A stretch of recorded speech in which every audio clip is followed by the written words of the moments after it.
Students, आज हम पढ़ेंगे लैंड अडेप्टेशन ऑफ फंजाई, यानी कि जो फंजाई हैं ये ऑर्गेनिज्म हैं जो कि प्लांट से भी मुख्तलिफ हैं और एनिमल से भी मुख्तलिफ हैं, इसलिए हमने इनको नाम दे दिया है फंजाई का। अब ये जो फंजाई हैं ये ज़मीन पे रहती हैं। अब ज़मीन पे रहने के लिए इन्होंने क्या क्या चीज़ें अपने अंदर नई डाली हैं, अडेप्ट की हैं, वो हम देख लेते हैं। यहाँ पे हमारे सामने जो है ये एक फंजाई की डायग्राम है। मशरूम्स वगैरह जो हैं वो फंजाई की कैटेगरी में आती हैं। मशरूम्स आपने देखी होंगी, मॉइस्ट जगह पे जो है वो एक छतरी की तरह की एक स्ट्रक्चर डेवलप होती है, वो फंजाई है। अब अगर हम इसकी बॉडी की बात करें तो ये जो है ये इसकी बॉडी जो है ये हाइफी पे मुश्तमिल होती है। ये जो थ्रेड लाइक स्ट्रक्चर्स होते हैं ये इसके हाइफी होते हैं और ऊपर जो है ये इसका जो है ये स्पोरेंजियम जो है ये दिखाया है। यहाँ पे जो है ये इसके छोटे छोटे जो हैं वो स्पोर्स बनते हैं। ये जो है इसकी जनरल जो है स्ट्रक्चर के बारे में। अब ये जो फंजाई है इसने कुछ जो है वो अडेप्टेशन की है। अडेप्टेशन क्या है कि इनके अंदर फर्स्ट अगर हम अडेप्टेशन देखें तो इनके अंदर कोई भी फ्लैजिलेटेड सेल्स नहीं होते। फ्लैजिलेटेड सेल्स किस चीज की निशानी होती है? जो भी लोअर ऑर्गेनिज्म होते हैं, जो इक्वेटिक होते हैं, उनके अंदर जो है वो फ्लैजेला मौजूद होता है मूवमेंट के लिए। लेकिन अगर आप हायर ऑर्गेनिज्म की बात करें, प्लांट्स की बात करें, एनिमल्स की बात करें, तो उनके अंदर फ्लैजेला नहीं होता। बिल्कुल जो फंजाई हैं उन्होंने भी जब लैंड अडेप्ट की तो उनके अंदर जो फ्लैजिलेटेड सेल्स थे वो इनके अंदर जो है वो मौजूद नहीं थे। सेकंड अगर आप बात करें तो इनके अंदर जो है वो स्पोर्स मौजूद होते हैं। और अगर आप स्पेसिफिकली बात करें जाइगोस्पोर्स की, जाइगोस्पोर्स जो है ये कैटेगरी है।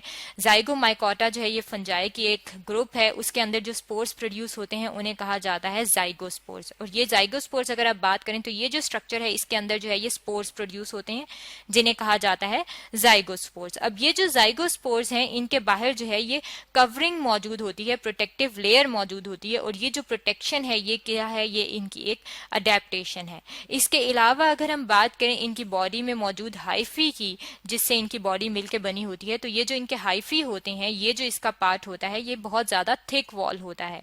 और ये जो थिक वॉल होता है इसकी वजह से क्या होती है कि ये प्रोटेक्टेड रहते हैं। और ये क्या है? ये एक अडेप्टेशन है। इसके अलावा अगर हम बात करें तो इनके जो हाइफी हैं वो मॉडिफाइड होते हैं रिप्रोडक्शन के लिए। अब मॉडिफाइड होते हैं रिप्रोडक्शन के लिए, इसका क्या मतलब है? यानी कि यहाँ पे अगर आप अपने सामने एक डायग्राम रख लें, यहाँ पे हम जो है एक डायग्राम ले आते हैं, इसमें आपको ज्यादा क्लियर होगा। अगर आप इन दोनों का कंपैरिजन करें तो ये जो है इसमें ये जो है छोटा करके बताया है और यही वाली जो है यहाँ पे जो है इसको बड़ा करके दिखाया है। यानी कि ये जो हाइफी होते हैं इसके ऊपर ये एक स्टॉक डेवलप होती है, इसके ऊपर एक स्ट्रक्चर डेवलप होता है हाइफी के ऊपर जिसके अंदर स्पोर्स बनते हैं। और ये जो स्पोर्स हैं ये क्या करते हैं? ये स्पोर्स जो हैं यहाँ पे हम ड्रॉ कर लेते हैं, ये छोटे छोटे स्पोर्स हैं। और जब हवा चलती है ये स्पोर्स जो हैं ये डिस्पर्स होते हैं। और डिस्पर्स जब होते हैं तो जहां पे भी ये जाते हैं और जब इन्हें इन्वायरमेंट मिलता है फेवरेबल तो ये क्या बना देते हैं? एक नया हाइफी बना देते हैं, यानी कि रिप्रोडक्शन हो जाती है। इसका मतलब है कि इनके जो हाइफी हैं वो मॉडिफाइड होते हैं रिप्रोडक्शन के लिए। इसके अलावा अगर हम इनके हाइफी की बात करें तो इनके जो हाइफी होते हैं वो वाटर एब्जॉर्ब कर सकते हैं और न्यूट्रिएंट्स को भी एब्जॉर्ब कर सकते हैं।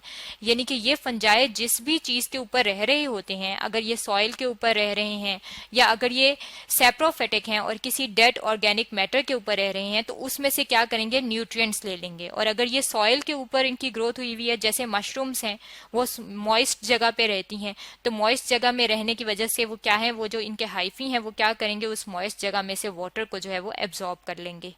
इसके अलावा अगर हम बात करें तो यहाँ पे आपको अपने सामने जो है ये एक स्ट्रक्चर नजर आ रहा है। ये डायग्राम जो है ये किस चीज की है? ये एक नया मेथड है इनके अंदर रिप्रोडक्शन का जिसे कहा जाता है कॉन्जुगेशन। और ये कॉन्जुगेशन जो होती है ये फंजाई के अंदर होती है।